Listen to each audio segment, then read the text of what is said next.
smooth, shorty, check my swag. My what? My swag. Picture me shining, shorty, just come check my flag. My what? My flag. My swag, if you ain't already know, I stay first. So go ahead, let your guard down, shorty, say yes, cuz. You know the kid's so smooth, shorty, check my swag. My what? My swag. You, Darnell, aka Garrett MS6 here with another episode of Bout That Life. Hot damn, that time of the year. Well, that time of the day. Well, yeah, both, I should say.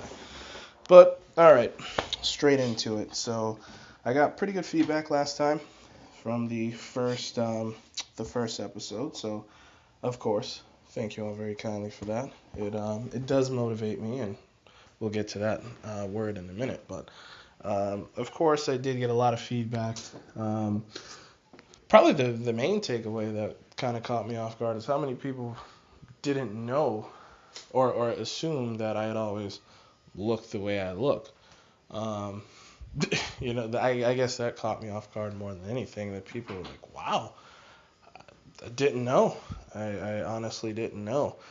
And, a lot of these are personal people that know me, so for them, I've been this way for years. So, to see me in that sort of form caught a lot of people off guard. So I like that, though. I do like that a lot of people just assume that, oh, well, you've always looked like that, so you can't really tell me, that I have to change X, Y, and Z. But I like that when people are able to see that, oh, shit, he's been there too. I think that makes it a little different, and I think that makes it a little more relatable versus someone that, well, you've never struggled or dealt with what I've struggled or dealt with, so how could you possibly be able to relate? So if that does help, then it served exactly the purpose that it did. I know I usually do that in my personal sessions with people. If, they start to get a little down, I break out some of my own pictures and they see like, wow, I didn't know. So exactly, you didn't know, but now you do. So no excuses, let's get this shit done.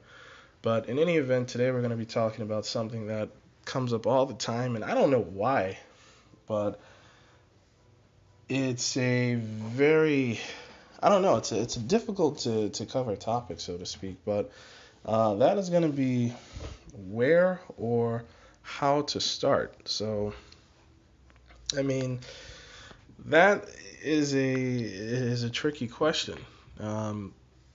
Everyone is different, and everyone has different things going on in their lives. And I know when I deal with a lot of my clients and whatnot, they're all in different places. Might be divorced, might be having a health issue, they might want to get back at someone, whatever the case, they're all different. But determining where to start always ends up being kind of a common denominator between all of them. They don't know where, and that's kind of where I come in. But so today I want to go over the top 3 things that I feel are important in where to start or determining how to start. And I just want to preface this that I don't claim to know everything. I know I don't know everything. There's tons of things I would love to learn and still want to know. So just keep that in the back of your mind. So I'm not saying that these are the only 3 things that are important, because again, everyone is different. Everyone's an individual.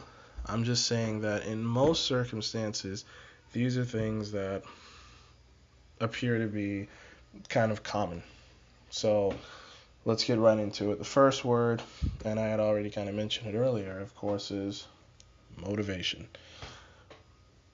That is hands down the biggest pain in the ass when it comes to doing anything that is difficult, is the motivation to do it. Just the way life works. Things that are easy are usually a little bit easier to be motivated to do. Things that are pleasurable. So, if I told you, hey, we're going to go down to Disney World, that's a hell of a lot easier to to get motivated for than if we say, okay, well, we're going to go swim with some jellyfish. And that's just naturally the way our brains work. So it's good to understand the chemistry behind that and try to get an idea of the philosophy and the psychology there. But to break it down, and I think it makes it a lot easier. A lot of people misuse words, and it's not, that they do it on purpose. It's just, it's just something that people do. They're just ignorant of what the words mean or their intended purpose. So they have a definition for it, but it might not be the actual definition. So we're going to go off the actual definition of motivation. So motivation is the reason or reasons one has for acting or behaving in a particular way. Period. So your reasons are not my reasons, are not his reasons, are not her reasons. No. Everyone's reasons are going to be different. So your motivations have to lie within what motivates you, which obviously sounds like a duh sort of thing, but you'd be surprised how many people try to use other people's motivations as their own, and then they fail as a result because that's not their actual goal. They're just trying to do it because, well, this person did it, so I should do it. Maybe no, you shouldn't. You should do what works for you. So, and I use a good example with people of washing dishes. Something that we have to do. Sometimes we don't want to do it. Sometimes we have to do it. If you have two different situations, one where your first motivation is you're being told you have to wash the dishes. The second situation is you have to wash the dishes, but you're hungry. Very, very different situations now. That first time where somebody's telling you to do it, there's really no personal incentive for you to do it. So, am I really going to be motivated to do it? And there's really no personal gain for myself. Not really. But in that case of, well, I have to eat to sustain myself, then if I have to wash these dishes to do that, then I'm going to wash these dishes. So obviously you're going to be a hell of a lot more motivated to do it at that point. So, you have to look at your body the same way. There are going to be situations that arise that maybe you don't want to, and you get told that now you have to do something. Don't wait for that kind of unavoidable situation where it's not on your time and it's not at your discretion, because those are very uncomfortable. When a doctor tells you you have high blood pressure, high cholesterol, or diabetes, which coincidentally I actually did have a doctor that told me all of those things, and then they present you with an option of, well, you can take some pills or you can clean it up and do it the right way. You don't want to waste those opportunities and have to do something that you could have chose to do at your own leisure, at your own pace, the way you wanted to do it. Don't be forced into a situation where now you don't have a choice. And that's what most people do. They'll, procrastination, it like that shit burns me up more than anything, is people that procrastinate to get this shit done. It's work, yes. It's difficult, yes. Is it hard? Yes. If that was the case and it was easy, then everyone would be walking around at 6% body fat. Not gonna happen though. It's difficult. People don't like to do it, and it requires you to make sacrifices. So it is what it is. So you can be pushed into that, which you don't want to be, or you can work your way into a difficult situation how you want to do it.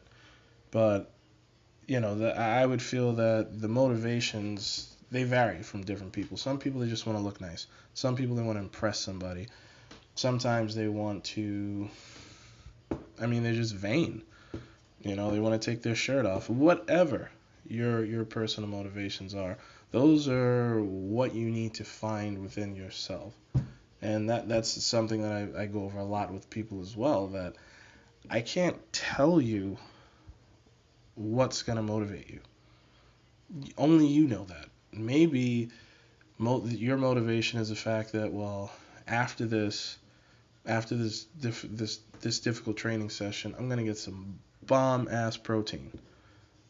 Or maybe it's, after every training session, I go and get a bomb ass massage.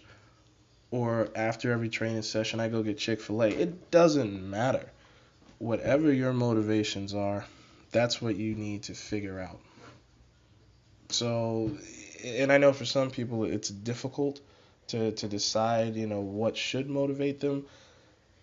Whatever you need to use to get you fired up and to get you pumped or to get you mentally challenged and focused to do something big, that's what you need to find. Music, a family member, maybe somebody has to die, from obesity or have a heart attack to motivate you to get up and get off the ass and go do something.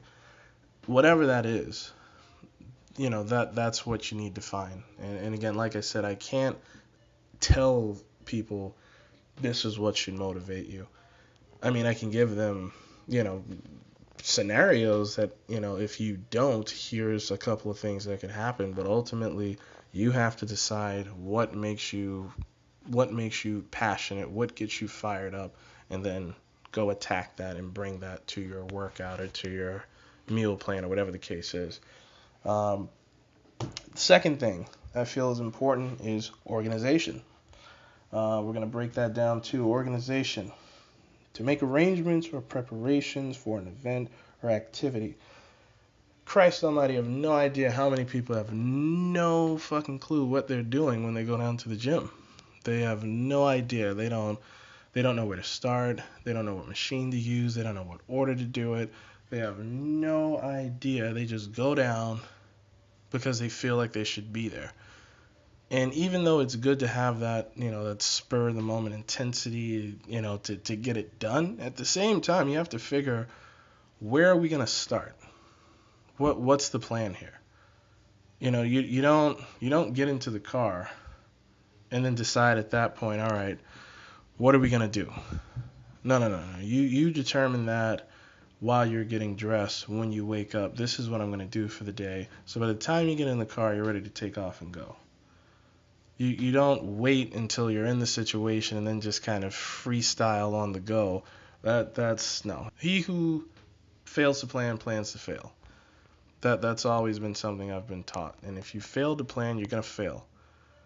It's just that simple. So you need to step back and figure where to start and how you're gonna do it and what you want to do. So the first thing you need to decide is, what are you actually after? What are you looking for? Do you want to just eat better? Do you want to look better? Do you want to be healthier? Is there something specifically like a weight you need to reach? Is it for athletics? Is it just for aesthetics? Whatever the case is, you need to figure out what you're trying to go for, and let that be your motivation. And then two, and that's usually where I come in, is the organization to say, okay, well, now we know what we want to do. This is how we're going to get there. And we need to put a plan together. So we're going to start with this. We're going to start with, let's say, figuring out what your numbers are and what your daily intake should be.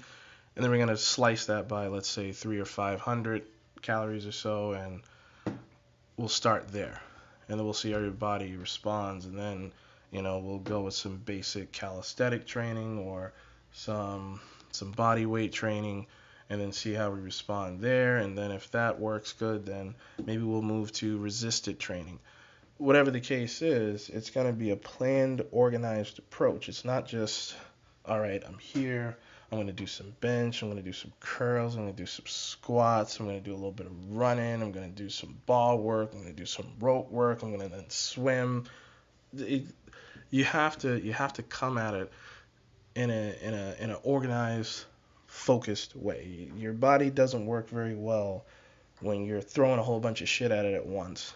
You need to focus it. So, let's say, I know for myself, I don't do full body workouts. I feel like it's a complete waste. I break down every single group that I want to work, and for that day, that's all that I work. And that's the way most bodybuilders, most personal trainers, most people that are, trying to get results or like noticeable results quickly, they isolate a particular muscle group. Or they might isolate two groups. Maybe they'll do like triceps and back or biceps and chest, whatever the case is. But you isolate so you get the maximum result. But that's where the planning comes in. Plan that out. So I'm gonna do X, Y, and Z on Monday. I'm gonna do A, B, C on Tuesday. I'm gonna do D, E, F on Wednesday. But you can't just go in there and just freestyle it. It's just not going to work. It's not going to be efficient, and you're not going to be happy with the results that you get. And then you're going to be pissed at yourself, or you're going to be pissed at your trainer. Well, if your trainer was doing that, I'd fire him anyway, but you're going to be pissed at the results you're not getting. You're going to lose motivation, and then you're going to stop. And that's what a lot of resolution gymmers do in the beginning of the year. They say, "Oh, I'm going to go and lose 25 pounds." And they have no clue how to get there, and they go in and they do a whole bunch of shit, and none of it works, and then they quit, which is expected. I mean, you have to come at it with a plan of attack again. If you don't have a plan of attack and you're just going in the wind, it's not going to work the way you want it to, and you're not going to get the results you're looking for. The last thing I feel that's important, and I guess I don't know if it's the most important thing here, but I know for me it's important, and that's pride. Pride is a feeling or deep pleasure or satisfaction derived from one's own achievements, the achievements of those with whom one is closely associated, or from qualities or possessions that are widely admired. In other words, it's shit that makes you happy. Pretty much. So, I mean, the same way, like, if you beat a game, I know I get a tremendous sense of accomplishment and pride when I beat a very difficult game at its maximum difficulty. I don't even really care about achievements and all that shit. I just like okay, that's a lie. I do kind of care about the achievements, but I just like being able to do things that other people can't. That, for me, is a tremendous sense of satisfaction, knowing that I can do this and maybe 5% of other people can as well. That, for me, is really my motivation, is being able to say that I've done things that other people can't or won't do. So, I mean, and again, everyone's motivation is different. But I know for me, that's very powerful. I like, I've had a lot of people use the term alpha when they refer to me. And I guess that's the way I carry myself sometimes, well, actually all the time, that I have that kind of a chip on my shoulder, that I know that I go bust my ass and I go get work done. And I know that I look as if I bust my ass and I get work done. And I carry myself as if I bust my ass and I get work done. And that, for me, gives me this, it's a victory. It's a personal victory, and it's pride. And that pride is part of who I am. I mean, I'm big into anime, and one of my biggest people, or most, I guess, most likable characters, or easily relatable, is Vegeta. Vegeta is a Saiyan prince. Well, if we're being technical, he's a Saiyan king because his father died, but regardless, he calls himself the Prince of Saiyans. Prince of all Saiyans! Terrible impression, but I always have loved Vegeta and what he stands for and what he represents, because his pride as a man just makes him do the dumbest of shit. But I understand it. He doesn't want to be helped. He doesn't want a handicap. He doesn't want, an easy way out. No, he trains his ass off. He works hard. He goes for the most difficult approach at everything. And I hate to get too deep into the anime, but there is a really good point in the anime during something called the Cell Saga, where you have the main character and his son, and you have Vegeta and his son, go into this place of spirit and time, which is basically timeless. You get to train for a year and a day. And the difference there, because you had the main protagonist and his son, they're in there together and they're working together. And you have Vegeta that just is off. Immediately he just goes off on his own. I'll do it by myself. I train by myself. I don't need your help. And a lot of people don't understand that, and they feel it's bullheadedness, it's pigheadedness, but I understand it. It's just, you have to have like that feeling that you've overcame the most complicated of situations and you've come out on top. That feels incredible. That feels incredible. Some of the workouts that I do, after I do them, and I take video of everything, and I say, damn, that was rough, and I got through that shit. And the pride, the victory, the satisfaction, the gratification that I feel in that moment is enough to motivate me to do that shit again. But that, I feel, is very important. You have to have a satisfaction or a feeling of accomplishment by embarking on this, because it's difficult. You don't have to go to the gym. You don't have to deny yourself certain things in life. You don't have to cut calories or count macros or cut carbs and all that shit. You don't have to necessarily do that. You're making a choice to do it. So God damn it, if you're going to do it, then do it right and do it in a way that you feel victory from.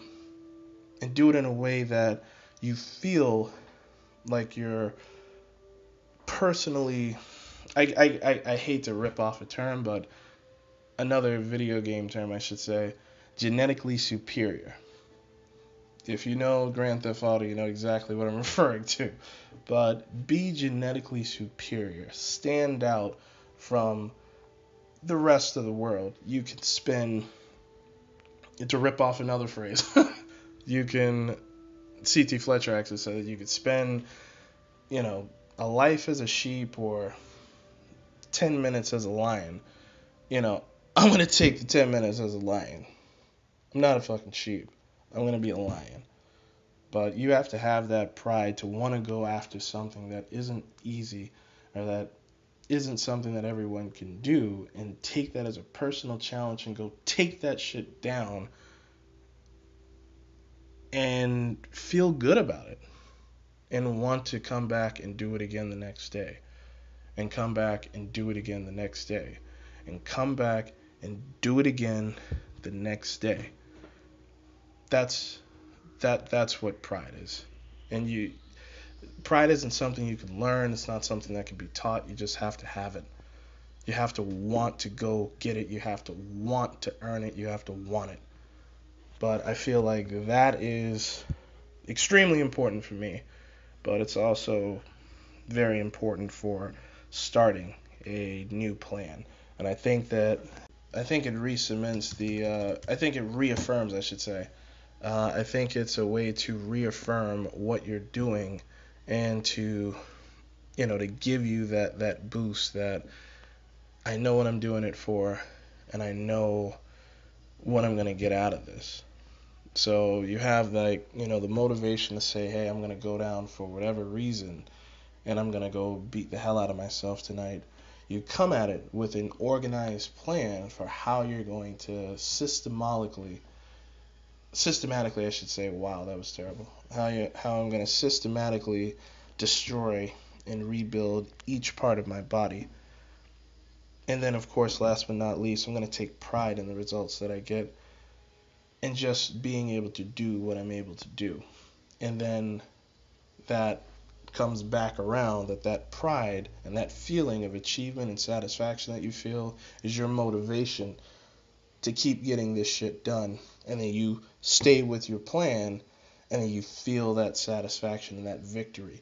And I think that cycle is the best place to get started, where you have something that is basically self-sustainable, where the work that you do is going to refuel what you're doing.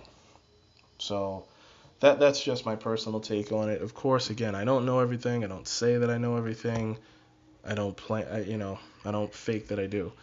This is just my personal outlook on it and how I look at it when I deal with people, and some of the discussions that we have in a more candid forum when I'm sitting down face to face with somebody, or I'm over the phone with somebody, and I have to let them know how shit goes, and that it's not an easy road, and that it's not an easy task, and that most people are probably going to quit. That's just the fact of the matter. But for the people that do stay with it, you know, it's a life-changing experience. And I mean, once you start committing to yourself and committing to your body, you look at things very, very differently. When you start being personally accountable for things, you're going to have a very different outlook on things. So again, just food for thought, and something to think about out there. Of course, YouTube does have a like and dislike system for rating. So if you were able to take something away from this, go ahead and give it a like, and then I know that it's something that is reaching out to people, and it's something that's registering. If you felt like this wasn't helpful, or this is in the wrong direction, or it's distasteful, whatever the case is, then by all means dislike it, and I'll take that feedback and learn how to be better. In the same sense, there's a comment section, so if there's things that you want to add to this, or your own personal motivations, or the things that get you fired up, or the things that make you want to go fuck shit up, then by all means put that down in the comments. All we're trying to do is help each other here. It's not about one person is better than the other, or your way works but mine doesn't. That doesn't matter. At the end of the day, we're all about that life, and we're all going after the same goal. So if you have suggestions or feedback, anything, throw them down bottom. And of course, if you're liking what you've seen thus far, and it's something that you can get behind, and something that you want to follow, that's why there's a subscribe button, so you could join the team and we can go fuck shit up together. So of course, anything that I can do in terms of questions or anything, comment section is there, so dropping down there, I'll do the best I can. The comment system, I'm starting to figure it out. I think it's actually related to the ads. So if you don't let the ad play before you try to comment, then it fails to post. But I've noticed if you let the ad play and then you pause the video, or you let the video play and then you try to comment, then it'll actually allow you to comment. So I think I got it down now. So I think I know how it works. But in any event, another episode about that life. So until next time, Darnell out.